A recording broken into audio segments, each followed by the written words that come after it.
ওগো আল্লাহ শুকর তোমার, আমাকে যে মুসলিম করেছো।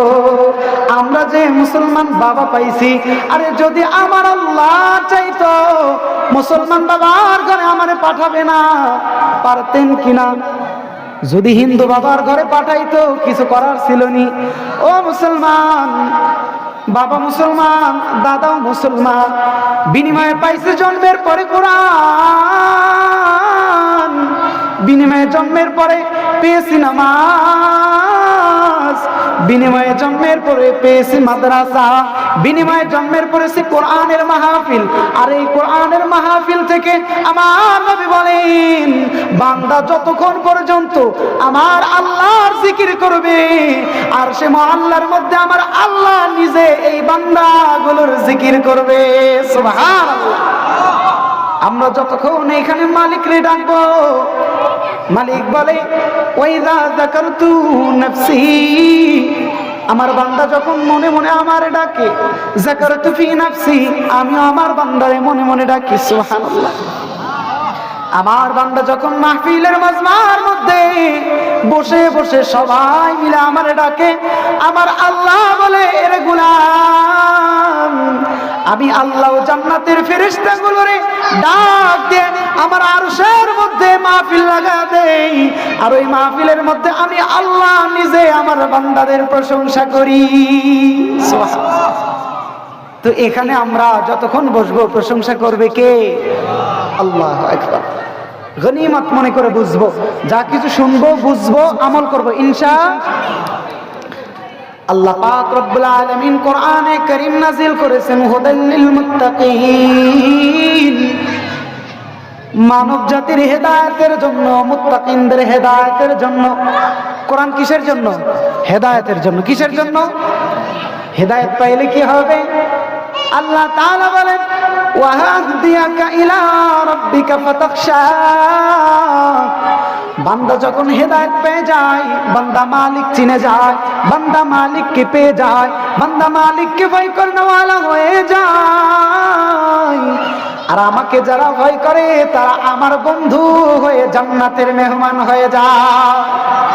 আল্লাহ পাক রব্বুল আলামিন এই কোরআনে কারীমের মধ্যে 114টা সূরা নাযিল করেছেন। কয়টা? কয় সূরা? 114 সূরা আল্লাহ নাযিল করেছেন। তার মধ্যে সবচেয়ে মাধুর্য মণ্ডিত এক সূরা, নবী বলেন আরে এটা এমন সূরা যে সূরা জান্নাতীদেরকে স্বয়ং আমার আল্লাহ নিজে পড়ে পড়ে শোনাবে। সুবহানাল্লাহ। আল্লাহ পাক রব্বুল আলামিন এই সূরার নাম দিয়েছেন সূরাতুর রহমান। নাম কি? আমার সাথে সাথে সবার পড়তে হবে, বিসমিল্লাহির রহমানির রহিম। আর রহমান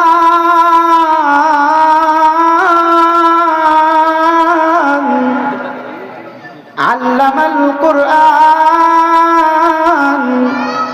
খালাকাল ইনসান। এই তিনের মুখস্থ আছেন আমাদের? আবার আমার সাথে যখন রহমান বলবো আসমানের দিকে হাত উঠাবো সবাই। আর রহমান, আল্লাহ বলেন আমি আল্লাহ রহমান। রহমান কে? আল্লামাল কুরআন, বলে আমি রহমান দয়া করে কোরআন শিক্ষা দিয়েছি। খালাকাল ইনসান, আমি আল্লাহ করুণা করে মানুষ বানাইছি। কুত্তা ছাগল বানাইলে করার কিছু ছিল? দয়াময় আল্লাহ করুণা করে আমারে মানুষ বানাইছে। আমার সুন্দর হাত দিছে, আমার সুন্দর পাও দিছে।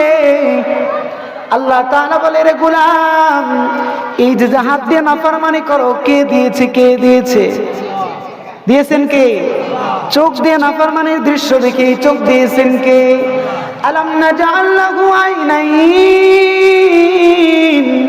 আল্লাহ বলে রে গোলাম চোখ দিয়ে নাফরমানি করো, আমি কি তোমার এই চোখ দেই নাই? চোখ দিয়েছেন কে? নাফরমানির জন্য। গুনার জন্য, টিভি দেখার জন্য, বেপরদায় চলা নারীকে দেখার জন্য, নাকি আল্লাহর কোরআন দেখার জন্য? আল্লাহ। এইবার মনোযোগ দিয়ে আল্লাহ প্রথমে বললেন আর রহমান, ও গোলাম আমি আল্লাহ রহমান, আল্লামাল কোরআন, আমি শিক্ষা দিয়েছি কোরআন। পৃথিবীর মধ্যে এমন একমাত্র শিক্ষা কোরআন, যেই শিক্ষার শিক্ষক স্বয়ং আমার আল্লাহ সুবহানাল্লাহ। পৃথিবীর মধ্যে একমাত্র গ্রন্থ কোরআন, যেই কোরআন আল্লাহ তাআলা নিজে শিখাইছে। আর কোন বই আপনারা দেখতে পারবেন না। ডাক্তারির দিক দিয়ে বলেন, প্যাথোলজির দিক দিয়ে বলেন, আয়ুর্বেদিক দিক দিয়ে বলেন, ডাক্তারি বিদ্যার দিক দিয়ে বলেন, বৈজ্ঞানিক দিক দিয়ে বলেন, অন্য কোন কিতাব আমার আল্লাহ নিজে শিক্ষা দেয় নাই। শুধুমাত্র একটা শিক্ষা দিয়েছেন, সেটা হলো কোরআন। আল্লাহ বললেন, এই বাচ্চাটা নিয়ে যান তো, থাক থাক থাক, রাগান্বিত হবেন না, রাগান্বিত হবেন না।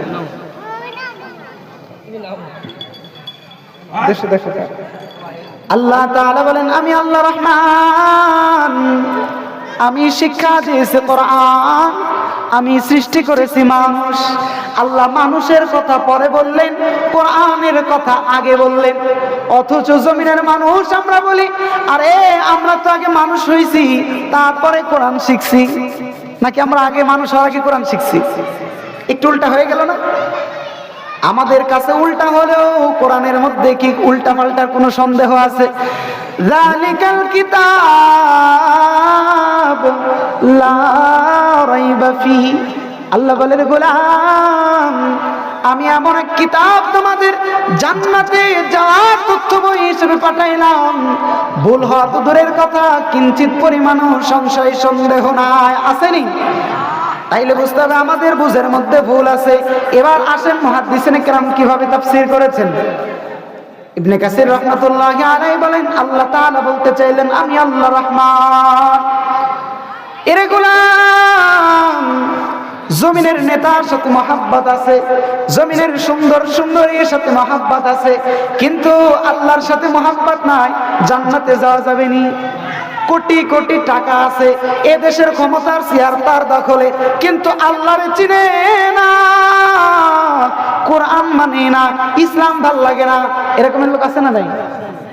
এত সব কিছু পাওয়ার পরও যদি কেউ আল্লাহর না পায়, আল্লাহ তাআলা বলেন, লাকুম আযাবুন আলীম, এর হিসাব লাগবে না, বিনা হিসাবে জাহান্নাম। নাউজুবিল্লাহ। তো বন্ধু বানাইতে হবে কাকে? আল্লাহ তাআলা বলেন, সবচাইতে বড় পরম করুণাময় বন্ধু আমি রহমান। এরে গোলাম, জান্নাত পাইতে চাইলে আমার সাথে মহাব্বত কায়েম করতে হবে। কার সাথে? আল্লাহর সাথে। কার সাথে? আল্লাহর সাথে মহাব্বত কেমনে কায়েম করব? জমিনের মানুষ বলে, ওগো আল্লাহ, মহাব্বত কায়েম করতে চাইলে তো তার সাথে চলা লাগে, ফিরা লাগে। আপনি কই আর আমরা কই? আল্লাহ তাআলা সূরাতুত তাহার মধ্যে জানায়া দেন, আর রহমান আলাল আরশি ইস্তাওয়া। আল্লাহ বলেন, আমি আরশে সমাসীন। আরশে কই? জমিনে। আমরা সাত আসমানের নিচে, সপ্তম জমিনে। ওগো আল্লাহ, এত নিচের থেকে এত উপরের মালিকের সাথে কেমনে বন্ধুত্ব কায়েম করব? আল্লাহ তাআলা সূরাতুর রহমানের মধ্যে এই বিশেষ জ্ঞান আমাদেরকে দিলেন। আল্লাহ তাআলা বললেন, আল্লামাল কোরআন। এরে বান্দা, তোমার আর আমার মধ্যে তুমি কোরআনুল কারীমকে ঢুকায় দাও, আমি আবু বকরের মতো তোমারও আমার বন্ধু বানায় বিনা হিসাবে জান্নাতি বানায় দিব। আরে আবু বকরের দাম কোরআন পাওয়ার আগে ছিল না? ছিল নি? একজন উমর আগে রাদিয়াল্লাহু আনহু হয় নাই, আগে আল্লাহ তার উপরে খুশি হয় নাই। হযরত উসমানের উপরে আগে আল্লাহ খুশি হয় নাই। হযরত বেলালের উপরে আল্লাহ আগেই খুশি হয় নাই। কখন খুশি হয়েছে? যখন হযরত বেলাল নিজের মধ্যে কোরআন আনছে, হযরতে আবু বকর যখন নিজের মধ্যে কোরআন আনছে, হযরতে ওসমান যখন নিজের মধ্যে কোরআন আনছে, হযরতে হামজালা যখন নিজের মধ্যে কোরআন আনছে, আল্লাহ তাআলা কোরআনের কারণে এই মানুষগুলোর দাম এমন বাড়াইছে। আল্লাহ তাআলা বলে, যাও যাও, ওয়া কুল্লাহু ওয়াদাল্লাহুল হুসনা, এর গোলাম জমিনের মধ্যে থাকতে আমি তোমাদেরকে জান্নাতের গ্যারান্টি দিয়ে দিলাম। জমিনে হাঁটছে, জান্নাতি হইছে কিসের কারণে? বলে এক জিনিস মানার কারণে, সেটা হলো আল্লাহর কোরআন। কি? যুগে যুগে যে মানুষটাই কোরআনের কাছে আসছে, কোরআন তার দাম কেমন বাড়াইছে। হযরতে ওমর আমার নবীর গর্দান নেওয়ার জন্য আসছে। আবু জাহেল বলছে, এরে কেমন আছো যে এই দুঃসাহসী মুহাম্মাদের কল্লা আমার সামনে নিয়ে আসবে, আমি তাকে 100 উট উপহার দিব। নাউজুবিল্লাহ। হযরত ওমর তদানীন্তন কালের পার্লামেন্টের মধ্যে দাঁড়ায় বলে, আমি করব এই কাজ। কে করতে চাইছে? হযরত ওমর। তরবারি নিয়ে গেছে রাসূলের দরবারে। আমার নবী ওই মুহূর্তে কাবা চত্বরে দাঁড়ায়া আমার আল্লাহর ইবাদতে মশগুল। আমার নবী নামাজের মধ্যে তিলাওয়াত করে। আরে নবীর মুখের তিলাওয়াত কোরআনুল কারীম শুনে হযরতে ওমর ইবনুল খাত্তাব কি উদ্দেশ্যে গেছে, উদ্দেশ্য ভুলে গেছে। সুবহানাল্লাহ। কোরআন শুনতে শুনতে হযরত ওমর বিভোর হয়ে গিয়েছে। তরবারিটা কোন দিক দিয়ে পড়ে গেছে জানে না। তেলাওয়াত যখন শেষ হয়েছে, রাসূলের কদমে গিয়া হযরত ওমর মাফ চেয়ে বলে, ইয়া রাসূলুল্লাহ, উমরের দিলটা পবিত্র বানায়া দেন। উমরের দিলটাও এই শান্তির কথা দিয়ে আমার দিলটাও শান্ত করে দেন। আমার নবী বললেন, ওমর রে, এই কোরআন পড়তে চাইলে আগে তোমারে পড়তে হবে লা ইলাহা ইল্লাল্লাহ, লা ইলাহা ইল্লাল্লাহ, লা ইলাহা ইল্লাল্লাহ মুহাম্মাদুর রাসূলুল্লাহ। কোরআন পাইছে হযরত ওমর জান্নাতি হয়ে গিয়েছে। কোরআন পাইছে হযরত বেলাল জান্নাতি হয়ে গিয়েছে। কোরআন পাইছে হযরত হামজালা জান্নাতি হয়েছে। ও জমিনের মানুষ, আল্লাহ তাআলা আপনারাও বলছে, এরে গোলাম জান্নাতি হতে চাওনি? আমরা জান্নাতি হতে চাই তো? কারা কারা চায়? আল্লাহর দুইটা হাত তুলে দেখায় দেন। লিল্লাহি তাকবীর, লিল্লাহি তাকবীর। আল কোরআনের আলো, আল কোরআনের আলো। এখন শুধু আল কোরআনের আলো ঘরে ঘরে জ্বালাইতে হবে না। আরে ব্যক্তি জীবন থেকে, সাংসারিক জীবন থেকে, পারিবারিক জীবন থেকে, সামাজিক জীবন থেকে, রাষ্ট্রীয় জীবন থেকে, আন্তর্জাতিক জীবনে, প্রত্যেকটা জীবনের মধ্যেই কোরআন আনতে হবে। আমাদের স্লোগান এখন এটাই হবে, শুধু ঘরে ঘরে না, আগামীর নির্বাচনে আমরা পার্লামেন্টে ওই কোরআনকে দেখতে চাই। ঠিক কিনা? আমরা অনেক বাংলাদেশ দেখেছি, ডিজিটাল বাংলাদেশ দেখেছি, নৌকার বাংলাদেশ দেখেছি, ধানের শীষের বাংলাদেশও দেখেছি। এবারের তাওহীদ প্রিয়, কোরআন প্রিয় মুসলমানেরা একটা বাংলাদেশ দেখতে চায়, সেটা হলো কোরআনের বাংলাদেশ, সেটা হলো ইসলামের বাংলাদেশ। ঠিক কিনা? এই বাংলাদেশ দেখার জন্য ঘরে ঘরে সিনার মধ্যে কোরআন আনার, বোনার, পড়ার দরকার আছে না নাই? এই মাদ্রাসাগুলোর দরকার আছে না নাই? কারণ কোরআন শিখি আমরা কোত্থেকে? টিভির দোকান থেকে, গাজার আড্ডা থেকে, মদের আড্ডা থেকে, বেপরদায় নারীরা চলে তাদের থেকে, নাকি এই শৈলবী তাহফিজুল কোরআন মাদ্রাসার থেকে? এই মাদ্রাসা থাক, আমরা চাই তো সবাই। আল্লাহ তাআলা কবুল করেন। সম্মানিত মুসল্লিয়ান ইকরাম, আল্লাহ তাআলা আমাদেরকে বললেন, তুমি কি জান্নাতি হতে চাও? হ্যাঁ, হতে চাও। তো তোমার মধ্যে কোরআন আনা লাগবে। তো এত সহজ তো কোরআন আনলে কি হবে? সাহাবায়ে কেরাম কোরআন আনার কারণে জান্নাতি হয়েছে, তাবিঈন জান্নাতি হয়েছে, তাবিঈন জান্নাতি হয়েছে, আইম্মে মুজতাহিদিন জান্নাতি হয়েছে, সালফে সালেহিনও আল্লাহ ওয়ালি হয়ে গেছে। আরে কোরআনের কাছে যেই বান্দাগুলো আসছে যুগে যুগে, আরে সেই বান্দা গোলাম হলেও তার মর্যাদা আল্লাহ এমন বাড়াইছে। আরে নবী জান্নাতের মধ্যে হাঁটে, হাত্তান নবী সাল্লাল্লাহু আলাইহি ওয়াসাল্লাম ইয়াসমাউ সাউত হিদা। আমার নবী জান্নাতের ভিতর দেখেছে জুতার আওয়াজ। কিসের আওয়াজ? কে যেন জুতা পরে হাঁটে। নবী বলেন, মা হিয়া সাউতু ইয়া আখি জিবরাইল, ভাই জিবরাইল, জান্নাতের ভিতরে এই হাঁটার আওয়াজ কিসের? মনে হচ্ছে কেউ হাঁটে। জিবরাইল আলাইহিস সালাম বলে হ্যাঁ একজন হাঁটে। বলে কে হাঁটে? বলে বেলাল হাঁটে। সুবহানাল্লাহ। নবী বলেন বেলাল কে হুয়া খায়রুম মিন্নি, বেলালকে দাইলে আমার চাইতে উত্তম হয়ে গেল যে বেলাল আমার আগে জান্নাতে। জিবরিল বলে না না, বেলাল যখন আপনার কাছে কালিমা পড়ে ঈমানওয়ালা হইছে, বেলাল যখন নিজের মধ্যে কোরআন রাখছে, বেলাল যখন রাতের বেলায় ঘুম কামায় দেয়া তাহাজ্জুদের নামাজে দাঁড়ায় আর কোরআন পড়ে, আমার আল্লাহ তাআলা বেলালের এই কোরআনওয়ালা জিন্দেগিটা এতটা পছন্দনীয় হইছে, এতটা পছন্দের হইছে, বেলাল ওযু করে নামাজের জায়গায় যায়, যতটা পা ফেলায় আল্লাহ তাআলা ওই পায়ের আওয়াজ তার জান্নাতের মধ্যে বাজায় দেয়। আর যারা বলেন সুবহানাল্লাহ। दुनिया की सदाकत में तेरा नाम रहेगा, सिद्दीकी तेरा नाम से इस्लाम रहेगा, सिद्दीकी तेरा नाम से इस्लाम रहेगा, दुनिया की अदालत में तेरा नाम रहेगा, उमर तेरा नाम से इस्लाम रहेगा, उमर तेरा नाम से इस्लाम रहेगा, दुनिया की शुजाअत में तेरा नाम रहेगा, अली तेरा नाम से इस्लाम रहेगा, दुनिया के मुअज्जिन में तेरा नाम रहेगा, दुनिया के मुअज्जिन में तेरा नाम रहेगा, बेलाल तेरा नाम से इस्लाम रहेगा, बेलाल तेरा नाम से इस्लाम रहेगा। आवाज दे पड़ेन ना আল্লাহু আকবার।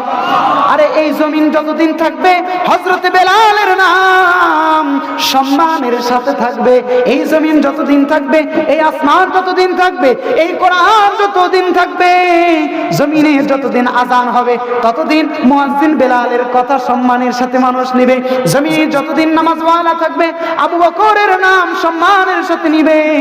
আরে কিসের কারণে এত বড় ইজ্জত? চলে গেছে তো 1550 বছর আগে, এখনো সম্মানের সাথে বলে হযরতে আবু বকর সিদ্দিক রাদিয়াল্লাহু আনহু। আর আবু জাহেল সম্পদওয়ালা ছিল, ক্ষমতাওয়ালা ছিল, সুঠাম দেহের অধিকারী ছিল, তারপরও আবু জাহেলের নাম যখন মানুষ শোনে তো সিরা জুতোয় গু মাখে রেডি রাখে, এই জালেমরে যদি একবার ভাই জুতায় দে একটা হইলেও বাড়ি দেব, ইচ্ছা আছে না নাই? কারণ আমার নবীরে কষ্ট দিছে। কিন্তু বেলালের নামটা কত ইজ্জতের সহকারে নাই, অন্য কোনো কারণ না, কোরআনের কারণ, কোরআনের কারণ। ও মুসলমান, আমি একটা হাদিস আপনাদের সামনে পড়েছি।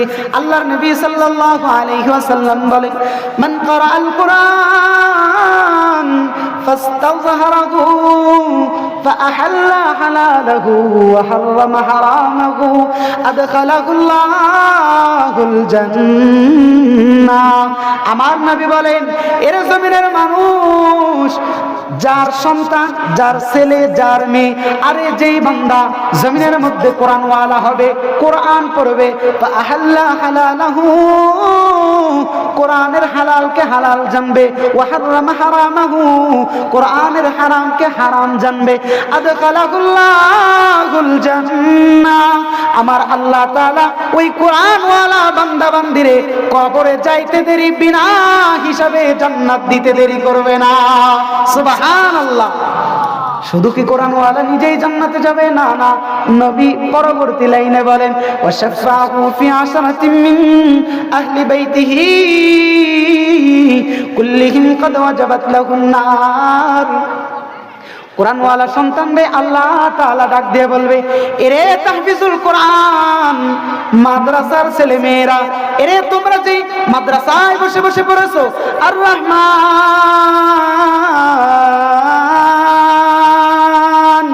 আল্লামাল কোরআন খালাকাল ইনসান, তোমরা যে মাদ্রাসার মধ্যে পড়েছো, আলহামদুলিল্লাহি রাব্বিল আলামিন আর রহমানির রহিম। আরে দেখো ওই মাদ্রাসার কত মহব্বতওয়ালা বান্দা আজকে আমলের অভাবে জাহান্নামের আগুনের মধ্যে পুড়ে আরে সে তো তোমার মাদ্রাসারে মহব্বত করত, সে তো তোমার মাদ্রাসার আলেমরে মহব্বত করত। এরে কোরআন ওয়ালা আলেম একা একা কেন জান্নাতে যাও? আমার আল্লাহ ডাক দিয়ে বলবে, তুমি কোরআন ওয়ালা হইছো বিদায় এই মানুষগুলো তোমারে জানের থেকে মহব্বত করে। আলেমদের প্রতি আমাদের মহব্বত আছে না নাই? আরে যারা আলেমদেরকে গালি দিয়েছিল, যারা আলেমদেরকে জেলে ভরেছিল, রিমান্ডে নিয়েছিল, আয়না ঘরে নিয়েছিল, এই জমিন কোরআন ওয়ালাদের জমিন, এই জমিন আল্লাহ ওয়ালাদের জমিন, এই জমিন শাহজালাল আমানের জমিন।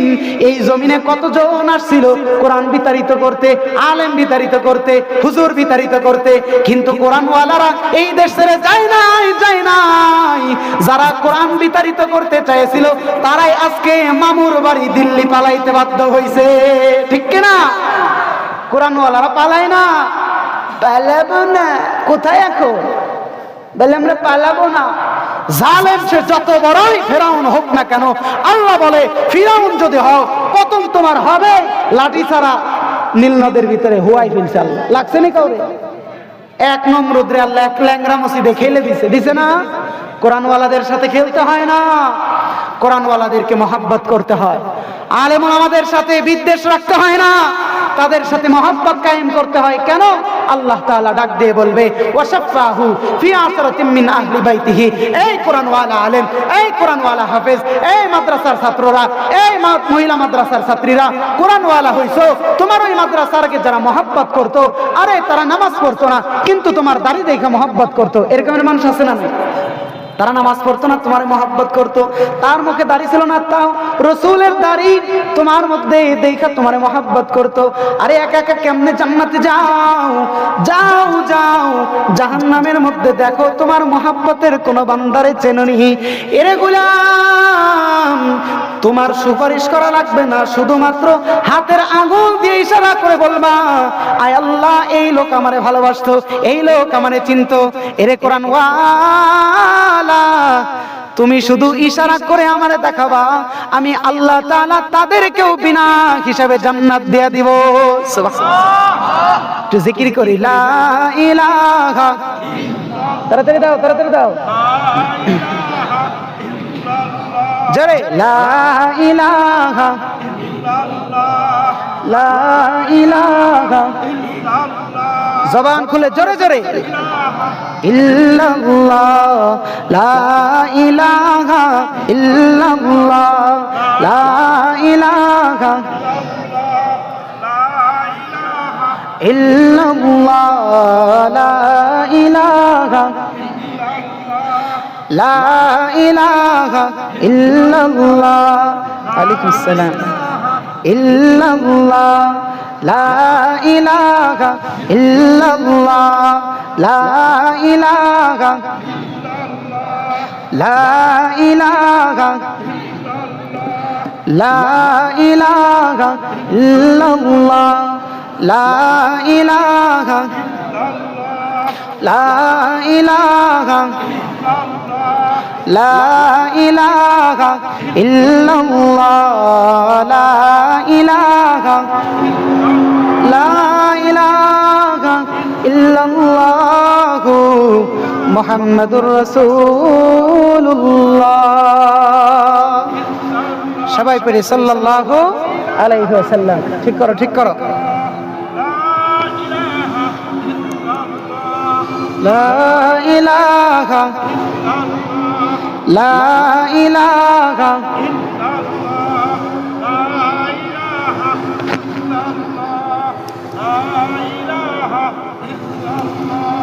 লা